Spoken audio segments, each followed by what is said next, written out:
Hello there everyone, welcome to the channel if you're new, welcome back if you aren't. I am EDJ, and we are going to be covering the third part of History March's Basil series. If I sound tired like last video and this one, isn't because of this series, it's because of the heat. Yeah, right now it's July 8th, and I've mentioned before I live in California. It is hot here, guys. So I'm gonna, after I finish this Basil series, which is the only one I'm recording for, because I've pre-recorded every other series you see on this channel. So this is the, yeah, this is basically, this will be my last one for many months, and I'll be taking a break. Though you guys won't notice, because obviously I pre-record so many of these series months ahead, like the Caesar series by HistoryMarche and Kings and Generals and everything throughout the week. So you won't even notice I'm gone, but I will be taking a break after Basil for many months, and then I will return to this place. But either way, I need to at least finish this. There's only like a few more parts after this, so I can get through this. So yeah, last time we saw basically Basil dealing with,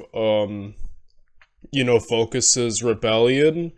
He handled that very swiftly and effectively, kind of building up his cred, and then he campaigned in Macedon, against Samuel, but now he's been called back east to deal with another rising threat.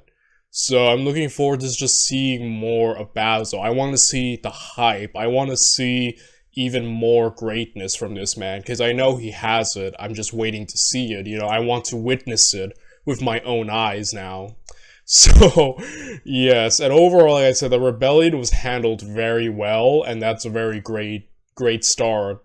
And I'm looking forward to just seeing even more from him, And, yeah, I guess we're gonna find out some more right now. So if you want to watch the original video, the link is down below. With that said, without any further ado, let's get to it. Let's watch the Battle of Spercheios? Basil, Part 3 by HistoryMarche. In the early 990s, Basil II began revealing his military capabilities. A stickler for discipline, the emperor's endless inspections of his troops transformed them into a well-oiled military machine.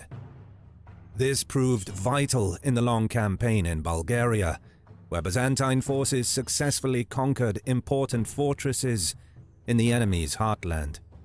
However, by late 994, Basil was forced to leave the Duke of Thessaloniki in charge of the Western Army and head back to Constantinople.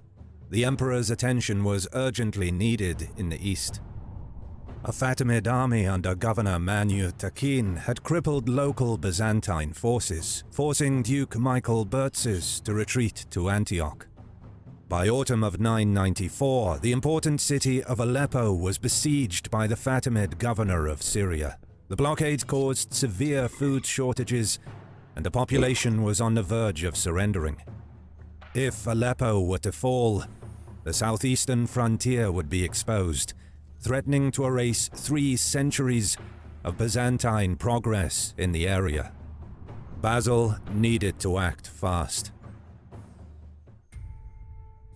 Knowing that time was of the essence, Basil spent the winter recruiting and drilling the troops. Once the snow melted, the army made way to relieve Aleppo. Each man was mounted and had a spare horse or mule.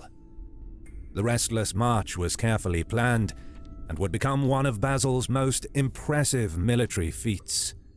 A journey from Constantinople to Syria, wait, let me get that one more time. March was carefully planned, and would become one of Basil's most impressive military feats. He's gonna have to defeat this dude, Manju Takin? Yeah, I get afraid whenever I have to pronounce anything from even further east, because, yeah, I have a hard enough time pronouncing stuff in Europe. I'm not, I get nervous. I'm like, oh no, like, God forbid we ever cover anything from China in this in this channel, because I am beyond afraid of the awful pronunciation. Almost, I think it would be downright offensive, so I'm getting nervous. But I'm just gonna call him Takin for short. Um, so he's gonna have to defeat him in battle, right? Like that, he's gonna have to give a decisive victory. Like, yeah, that's what I think he has to do, or at least to quickly get this out of the way so he can go back to facing Samuel. Or I wonder if he's gonna take another cautious approach. I don't know, we'll find out. A journey from Constantinople to Syria that typically took 2 months was completed in 16 days. Oh my goodness. Basil's plan to surprise Manute. Oh my gosh, that's a feat of speed if I ever heard one. Reminds me of Napoleon during the War of the Third Coalition, marching, really fast. So Basil is using speed and surprise, as we saw in the last episode, where he surprised, the rebellion, the rebellious generals that were turning on him on Phocas's camp. So yeah, we're seeing Basil likes surprise, and he's using speed. So I like that. That was very, very smart there on his part. Takin, with speed, worked. Outmaneuvered, the Fatimid general hastily burned his camp, lifted the siege, and left for his base at Damascus. With Aleppo saved without a single swing of the sword, Basil continued the campaign of 995 by reducing Fatimid gains in Syria and besieging the major Levantine port city of Tripoli. But back west, the newly appointed Duke of Thessaloniki, Gregory Tauronites, proved utterly incapable of checking the advance of Emperor Samuel, and he was now holed up behind the walls of the provincial capital. He tasked his son Asotes with stopping the Bulgarian raids in the environs of Thessaloniki. Unfortunately for the Duke, his son was swiftly defeated and captured by Samuel. This obliged Gregory to sally forth, taking most of the city's garrison with him, and confront Samuel in battle. After winning a brief skirmish, the Byzantines chased after the retreating Bulgarians, only to be lured into an ambush. This Samuel guy is very formidable. From the first episode of this series, and playing a hand in Basil's first defeat, him being a worthy rival even when Basil was here gaining, Samuel was at the same time taking areas himself. So Samuel is not an idiot. He is smart and capable, and a very worthy opponent, dare I say. Gregory was cut down, together with most of his men. Word of the events in Macedonia quickly traveled to Syria. At Tripoli, Basil's attempts to encircle the city proved unsuccessful. Unfortunately for Basil, he can't be everywhere at once, and where he's not, it seems to suffer, right? So, yeah, that seems to be the biggest problem I'm seeing so far. As he could not blockade Fatimid naval supply lines to the fortress. Realizing he must head back, he lifted the siege and marshaled his army to Constantinople. But despite news of the setbacks in the west, Basil opted for a slow and deliberate march back home. Having not adequately visited Anatolia since childhood, the emperor used this opportunity to make his presence felt. On a vast estate at Caesarea, he was received by Constantine Melianos. A lavish feast was held for the entire imperial army until they finally went on their way. Along his itinerary to the capital, Basil continued appearing unannounced at the gates of powerful Anatolian aristocrats, and for good reason. His reforms that aimed at aiding small landowners decreased the influence of the aristocracy, which undoubtedly displeased many powerful men. Thus, these friendly visits with the imperial army in tow went a long way in reaffirming any wavering loyalties to the emperor. Once in Constantinople, urgent matters of the state needed tending to, keeping Basil busy in the capital. Meanwhile, Samuel had inflicted another defeat, cutting short the career of Gregory's successor, John Caldos, after defeating and capturing him in yet another ambush. By this time, Samuel made ambushing Byzantine generals his trademark. Albion Online is a sandbox MMORPG in which you write your own story. Yeah, Samuel seems very good at the art of the ambush. Like,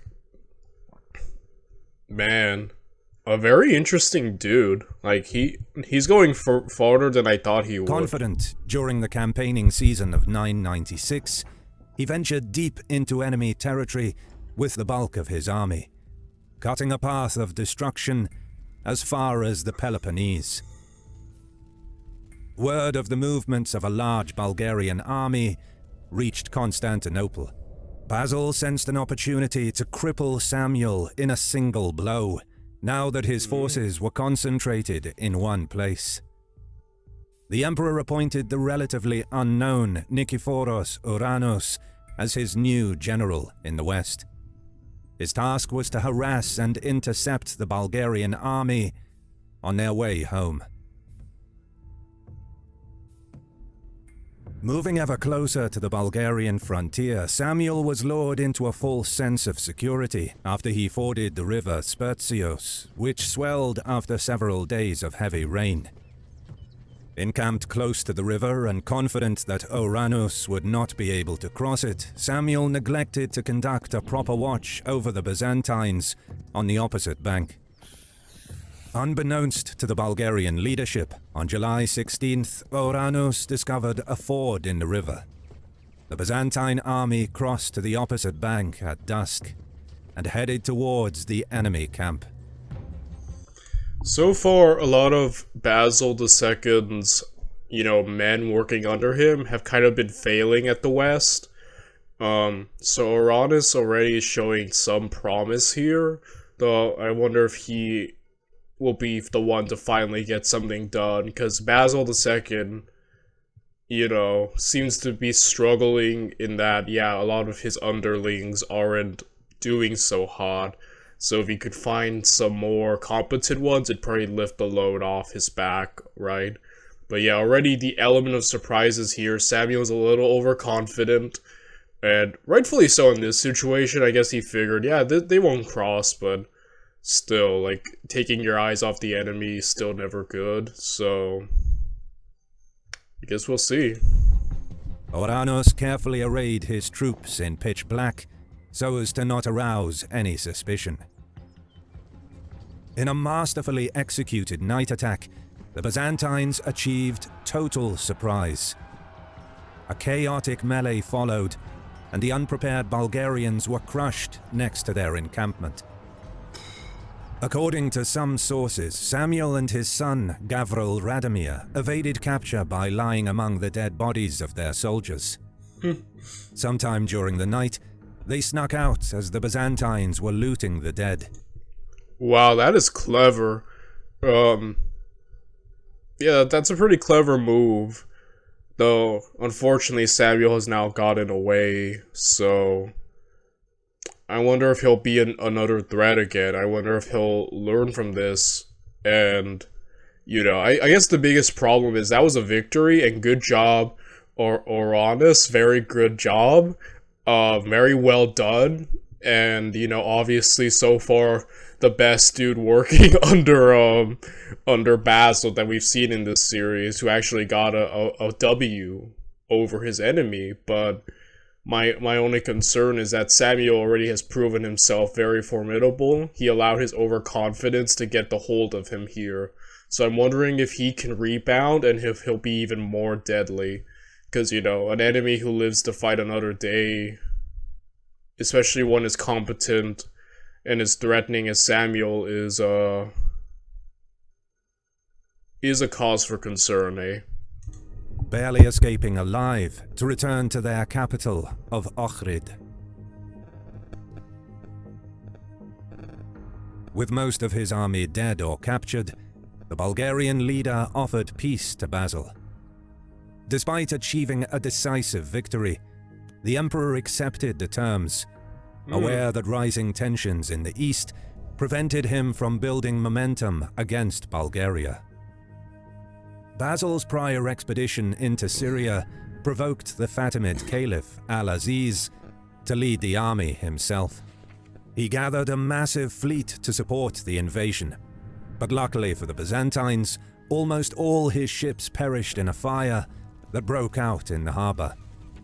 Undeterred, Al-Aziz ordered the construction of another fleet, but fate again favoured the Byzantines, as the Caliph died in 996, before he had the chance to begin the invasion. With his passing, civil war engulfed the Caliphate, as the Turks and Berber factions vied for dominance. Using the Fatimid infighting, Basil replaced the ineffective Michael Bertzes with the more aggressive Damian Dalasinos. Over the next year and a half, the new Duke of Antioch succeeded in capturing several Fatimid fortifications. But his attempts to capture Tripoli faced the same obstacles that prevented Basil from capturing the city, as the supplies were brought in via the sea. In early 997, Basil expanded the scope of the operations in Syria. The Byzantines assisted an anti-Fatimid revolt in the old Phoenician city of Tyre. In the meantime, a major fire broke out in the strategically important city of Apamea, destroying much of its provisions. The Duke of Antioch promptly moved to capture the city, sensing that without supplies, Apamea would surrender after a short siege. But the forces from the Emirate of Aleppo reacted faster, reaching the city first to claim it for their emir.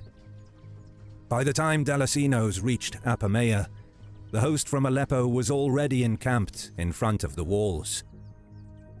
To prevent their Muslim vassal from expanding, the Byzantines forced the Aleppans to lift the siege.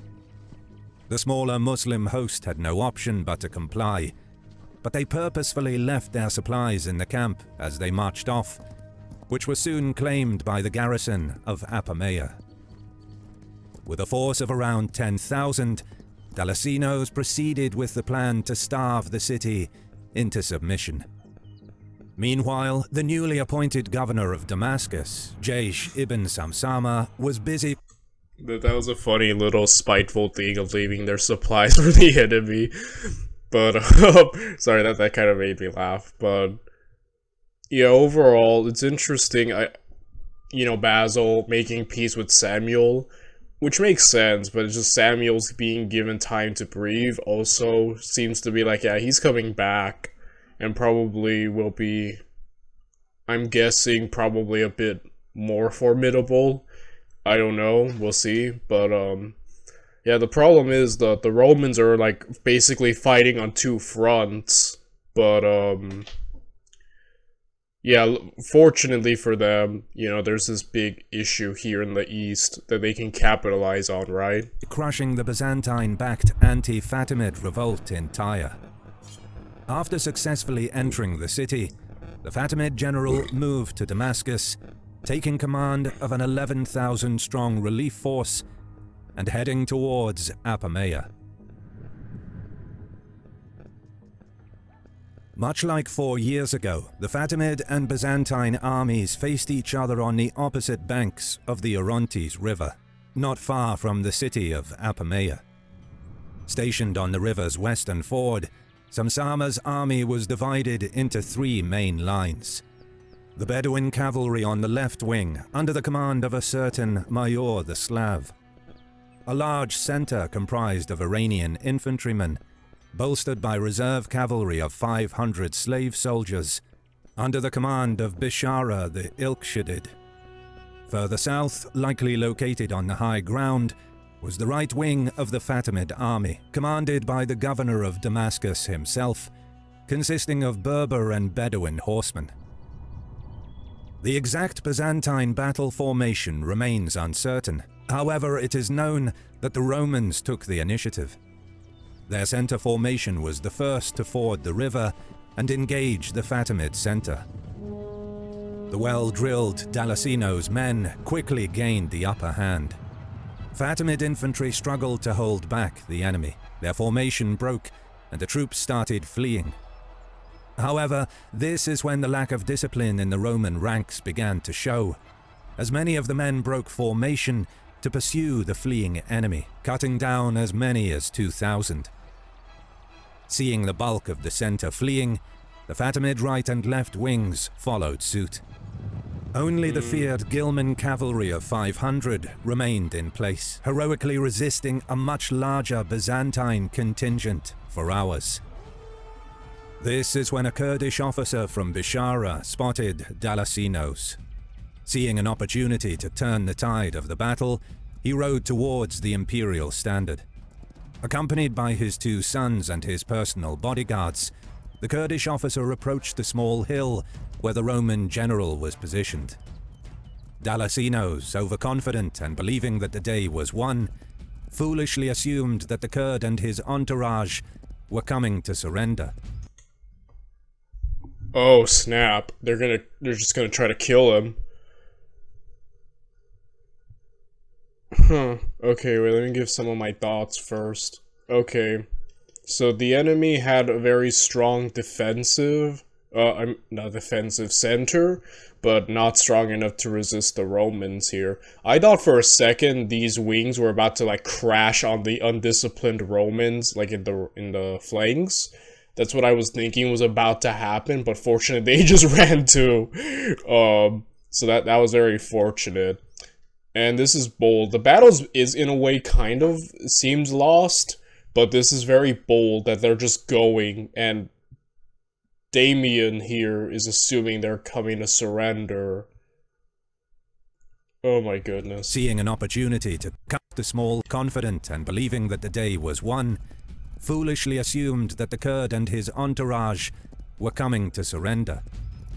The general approached the Fatimid officer and his small Ghilman retinue, but before Dalasinos had the chance to speak, a Kurdish rider threw a spear at him, killing him instantly. As the Duke of Antioch crumbled to the ground, the Fatimids captured his 2 sons.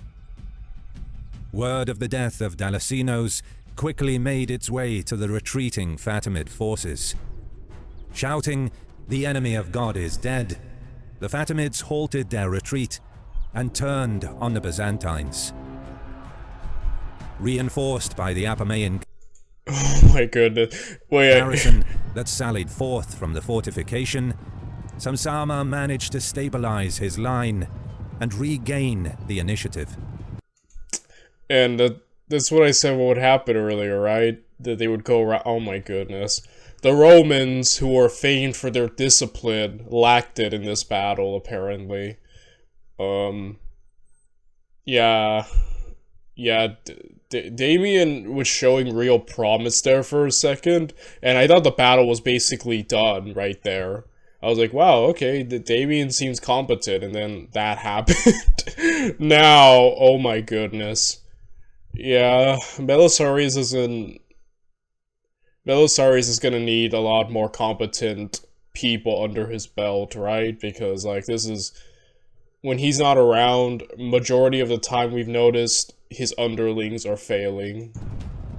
Caught out of formation, the morale of the Roman soldiers dropped, and they began retreating in panic. The clash soon turned into a massacre, and by the end of the day, 6,000 Byzantine troops lay strewn across the field.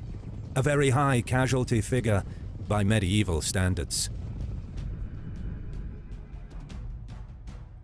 Luckily for the Romans, Samsama did not fully exploit his victory at Apamea, having to return to Damascus to deal with internal issues.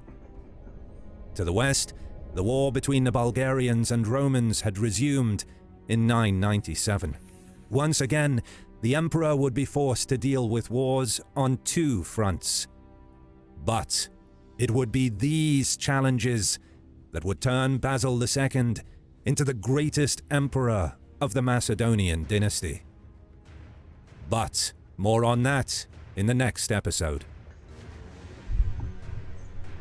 If you've made it this far into the video, Okay, so we've mainly seen in this episode a lot of what's going on while Basil's in Constantinople. So overall, yeah, Aronas is like, he got a great win over Samuel and Damien he was doing well until he didn't until he got murdered. So yeah, overall that's unfortunate, but now Basil has to contend with two fronts. So I'm really looking forward to seeing just how he does that. Alright, let's read the footnotes. Delicinos defeated forced Basil to personally lead yet another campaign in Syria in the following year. He would arrive with the army in Syria mid-September and first bury the fallen Byzantine soldiers in the field of Apamea before continuing the campaign. Samuel of Bulgaria, despite suffering a heavy defeat at Spercheios, would manage to recover and continue the war. Basil will again face a fight on two fronts. Nicephorus Oranos was by now Basil's virtual viceroy. Besides his activity in the European theater, he would later be transferred to Syria. He was a well-educated man, without whom Emperor Basil would arguably not achieve such success in the field. So yeah, we're going to be seeing more of Oranos. Point is, we're going to be seeing more of him. So far, he's been the only one to get a big L, so, not a big L, a big W, a big win. So it'll be cool to see if he appears more in the future. And I'm looking forward to seeing how Basil takes on this two-front war and, basically see some more of his skill. I'm really looking forward to it. Really looking forward to, just seeing more of what Basil's made of. He kind of took a back seat this part, but I think he's gonna come back next time. And, yeah, I guess we'll see it when we get there, won't we? So yeah, guys, I will be seeing you all in the next episode. Bye, everyone.